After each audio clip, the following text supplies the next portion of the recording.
अस्सलाम वालेकुम future doctors, hope so you all are doing well. So इस video में मैं शेयर करूंगा अपनी एमडी-कैट की जर्नी, मेरी क्या स्टडी स्ट्रेटजी थी और आपने क्या स्ट्रेटजी फॉलो करनी है, कौन सी टेक्स्ट बुक प्रैक्टिस बुक्स को फॉलो करना है, इन रिसोर्सेज से प्रिपरेशन करनी है, वाईटी चैनल्स और वेबसाइट्स वगैरह, किस तरह रिविज़न करनी है और एकेडमी ज्वाइन करनी है या सेल्फ स्टडी बेटर है। तो इन सब के आंसर्स आपको मिलेंगे इस वीडियो में।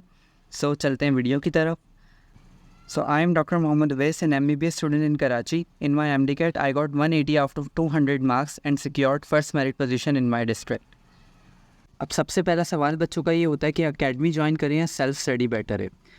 तो मैं ये बता दूं कि एकेडमी ज्वाइन करना ठीक है बट मैंडेटरी नहीं है। जो बच्चे ये समझते हैं कि सेल्फ स्टडी से आपकी अच्छी प्रिपरेशन नहीं हो सकती, एकेडमी ही ज्वाइन करना लाजमी है, तो ऐसा नहीं है। मैंने ख़ुद सेल्फ स्टडी की थी, पूरे MDCAT में मैंने कोई भी एकेडमी ज्वाइन नहीं की थी, सेल्फ प्रिपरेशन की थी और अल्हम्दुलिल्लाह मेरे 180 मार्क्स आए थे MDCAT में।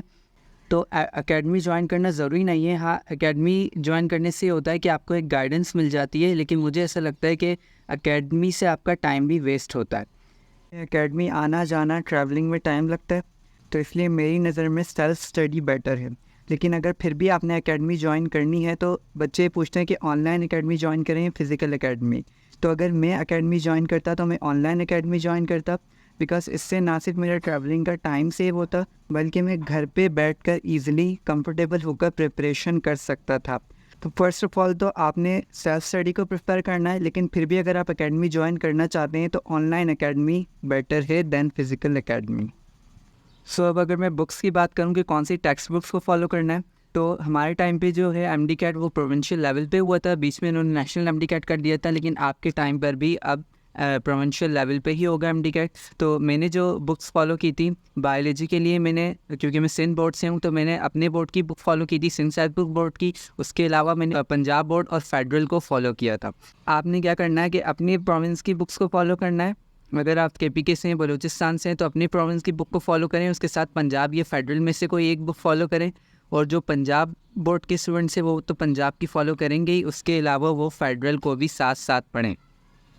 उसके अलावा अगर मैं फ़िज़िक्स की बात करूं तो फ़िज़िक्स में एज सच इतनी बुक रीडिंग की ज़रूरत नहीं होती फ़िज़िक्स में, क्योंकि ज़्यादातर MCQs जो हैं वो कॉन्सेप्चुअल होते हैं और न्यूमेरिकल बेस्ड होते हैं, तो इसमें आपने अपने कॉन्सेप्ट्स को स्ट्रॉन्ग करना होता है। तो इसके लिए आप बस अपनी बोर्ड की बुक भी फॉलो करेंगे तो इनफ है। अगर केमिस्ट्री की बात करें तो फर्स्ट ईयर केमिस्ट्री के लिए मैंने सिंध टेक्स्ट बुक बोर्ड की बुक फॉलो की थी और पंजाब बोर्ड की फॉलो की थी। और अगर सेकेंड ईयर केमिस्ट्री की बात करें तो सिंध टेक्स्ट बुक बोर्ड और फेडरल बोर्ड की बुक को मैंने फॉलो किया था फॉर ऑर्गेनिक केमिस्ट्री, और इनऑर्गेनिक के लिए मैंने सिर्फ सिंध टेक्स्ट बुक बोर्ड की पढ़ी थी। तो आपने क्या करना है कि फर्स्ट ईयर केमिस्ट्री के लिए आप बस अपने बोर्ड की बुक भी फॉलो कर सकते हैं, लेकिन सेकेंड ईयर केमिस्ट्री के लिए मैं रिकमेंड करूँगा कि अपने बोर्ड के साथ साथ फेडरल की बुक भी फॉलो करें, एटलीस्ट फॉर ऑर्गेनिक केमिस्ट्री।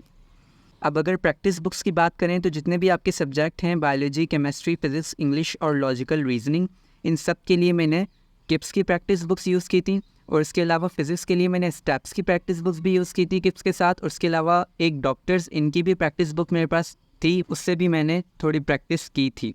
तो फिज़िक्स के लिए मैंने पहले बताया कि प्रैक्टिस ज़्यादा करनी है, क्रैमिंग कम करनी है, इसलिए फ़िज़िक्स पर मैंने ज़्यादा फोकस किया था।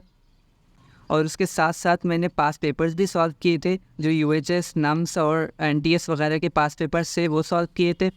और बाकी किप्स की प्रैक्टिस बुक्स और स्टेप्स की प्रैक्टिस बुक्स को फॉलो किया था। अब ये सब मटेरियल आपको मिलेगा कहाँ से, ये मैं आगे चल के वीडियो में बताऊँगा, बट इससे पहले हम बात कर लेते हैं कि वीडियो लेक्चर्स कहाँ से लेने हैं।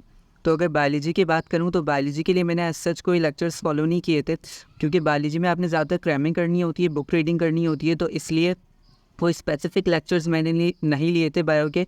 लेकिन अगर किसी भी कॉन्सेप्ट में मुझे कन्फ्यूजन होती थी तो कोई भी मैं रैंडम लेक्चर यूट्यूब से देख लेता था जो मुझे सही लगता था, या फिर जो नीट के लेक्चर्स होते हैं अनअकैडमी के, मैं वो लेक्चर्स देख लेता था बायोलॉजी के लिए।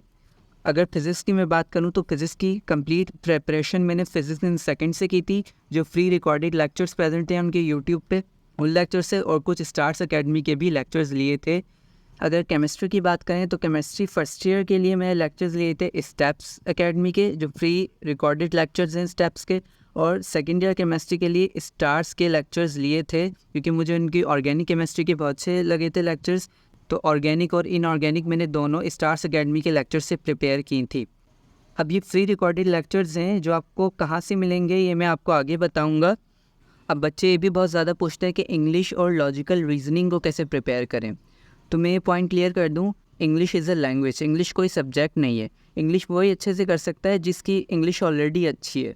तो स्टूडेंट आप इंग्लिश और लॉजिकल रीजनिंग को इतना सर पे सवार नहीं किया करें, उनका वेटेज भी बहुत कम है, सिर्फ 24 मार्क्स का उनका टोटल वेटेज है।